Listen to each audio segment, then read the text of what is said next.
আসসালামু আলাইকুম। আজকে আমি সাবুদানা আর আম দিয়ে ভীষণ সুস্বাদু একটা ডেজার্ট করে দেখাবো।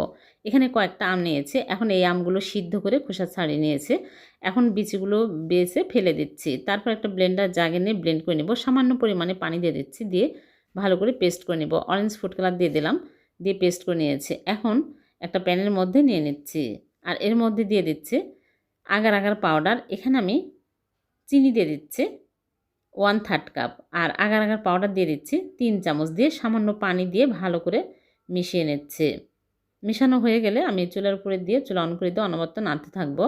নেড়েচেড়ে ভালো করে ঘন করে নিতে হবে।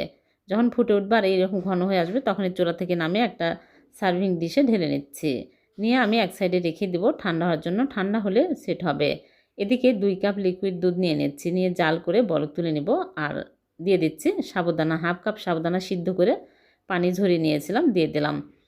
আর হাফ কাপ চিনি দিয়ে ভালো করে নেড়েচেড়ে নিয়েছি। হয়ে গেছে। চুলা থেকে নামিয়ে ঠান্ডা করে নেব। একটা বাটিতে ঢেলে নিচ্ছি। নিয়ে এক সাইডে রেখে দিচ্ছি। আর এদিকে আমের জেলিগুলো ঠান্ডা হয়ে গেছে। ভালো করে কেটে নিচ্ছি।